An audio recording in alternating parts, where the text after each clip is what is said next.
Before we get started, a couple quick things. Good teams win 1-0 games, and that's what we did tonight. So I didn't want to throw this out earlier in the week because it would probably depress the guys, but that's our first shutout since I think Chivas USA in a league game. So been a while, if you think back. We talked all week internally about, it had to be 4 more points from Toronto, and now we're on good pace for that. We can't just split with them. That kind of gets us nowhere if we just split 3-3. So we need to go to Toronto now and take points there. So that becomes the focus. I'm very proud of our group, proud of the guys. I'm a big believer in you are what your record says you are, and our guys and my staff have done a great job, putting together a good record. I believe it's 9-2-3 now, so we're happy with that. There's confidence in the group. Was tonight perfect? No, we could have created some more chances. We fouled up a lot of 3-on-2s, 4-on-3s, but at the end of the day, we kept a 0, which was key. I thought our defense was great. I thought Zach McMath was very good, and very happy with the overall team performance. Again, we're a team that we don't talk a lot in the press and run our mouths a lot. We kind of do our talking on the field, and that was also a message before the game. It's a good group that way. They don't say a lot, publicly about how good we are, how great we're playing, or this or that. We're just kind of focused right now, and again, doing our talking on the field. Yeah. Yeah. For sure, it's never easy. In MLS games, there's always craziness. There's always red cards, especially in this stadium for whatever reason. There's always red cards, penalty kicks, scrambles at the end. I like 1-0 games. I like that. It means your team is organized. It means you took a chance and you scored a goal, and then you were able to hold on. And that's what we did here. This is what playoff games look like. This game tonight is exactly what a playoff game looks like. That's what it felt like. It's never going to be easy the rest of the way. So we've kind of had the advantage now of playing in what seemed like between the Open Cup and then now between the season and playing in playoff type games, where we don't have any margin for error. We can't drop points. We can't lose. We can't rest. We can't take our foot off the gas. So it's been positive. But yeah, I do agree. I hate 4-2 games. I hate anything above 3 goals scored. It drives me nuts as a coach. So again, I like the 1-0 game. Jim, how about being able to win a game like this when their goalie was really on his game?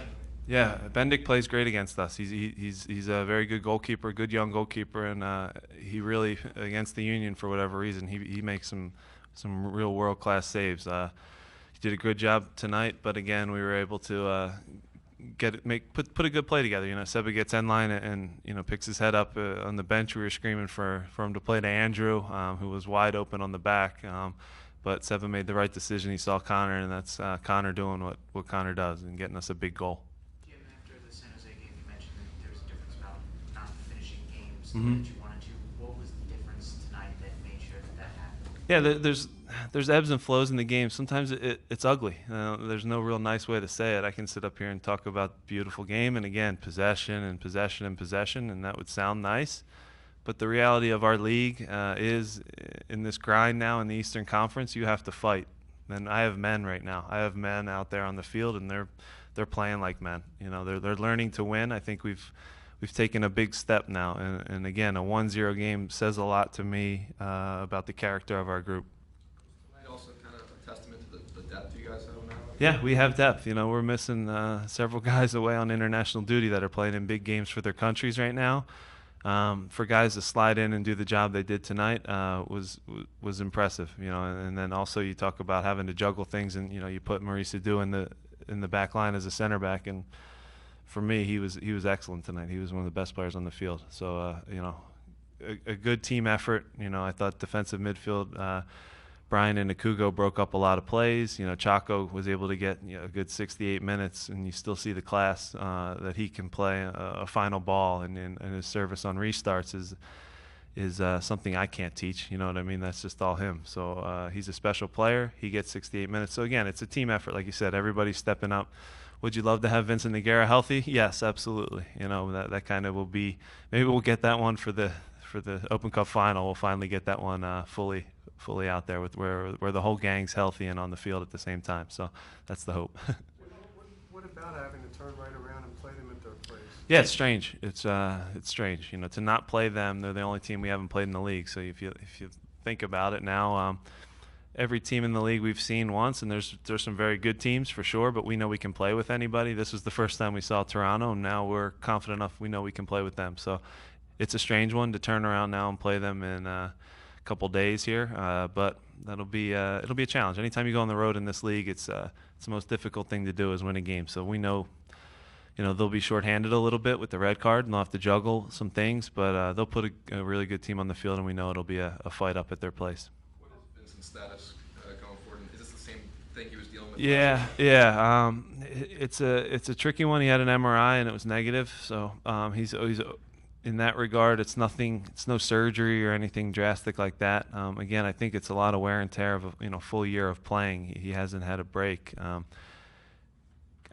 I can't manage that now. I don't have games to say, hey, take 3-4 off. So we've pushed him hard, and he's responded. He's a guy who wants to be on the field. It's kind of a groin-ish, but then it wraps around to the high hamstring, so he feels it when he tries to strike a ball. Is it something that's going to keep him out long term? I don't think so. The things I'm getting, the feedback I'm getting from him specifically, and then our medical staff is positive right now. Does that mean he's a sub in Toronto? Maybe. Does that mean he starts in Toronto? Maybe. We'll see. We need fresh legs, obviously, and he would be a pretty good player to throw into your lineup. That's for sure. Talk about game planning not once but twice against a Toronto team that's been disorganized when they had a head coach, and now you're having to learn Greg Vanney's. Yeah. So I have a pretty good understanding of Ryan Nelsen. I knew Ryan pretty well as a player. We had a lot of battles together. You had an idea of how they played, and with Greg tonight, we warned our guys. He's probably going to try and put his stamp on this thing, and maybe juggle a few things. And you saw the local kid get out there, Lovitz. So again, that was maybe a move that he saw that would help things. So there's always going to be change with the new coach. So we also talked about the energy, and they brought energy in the first 15 minutes. We survived that part of it, and I thought created some chances. So it's a strange one. I'm not going to sit up here and say I've done it before, because I never have. In terms of playing, preparing, we prepared previously for Ryan's team. That changed abruptly, and now you're preparing for Greg's team. It's a similar personnel that they have. Key to their groups, Michael Bradley. Obviously, Michael's a guy I respect a ton. He's a top player in our league and in the world. So he's a guy that we focused on, trying to shut him down, and that'll continue in Toronto. That'll be the key. If Michael has freedom out there, they missed Jermaine Defoe obviously too drastically, so we've cut a break in that regard. But game planning is difficult for them, especially with the injuries and different things that they have. Jim, a lot can happen down the stretch. What do you think it says about the guys that you guys are in position to make that playoff push right now?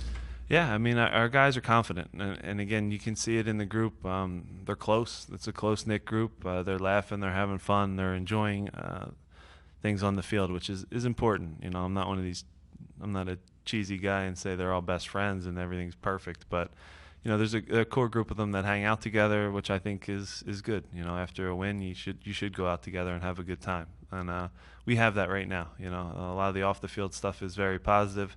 It's translating onto the field. We have good guys, and again, I think they're definitely becoming men for sure. You see a result like that tonight.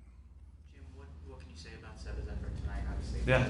the on goal and the red card, so many other. Yeah, he was dangerous. He's confident, man, and when Seb is confident, he is as tough as anyone to cover.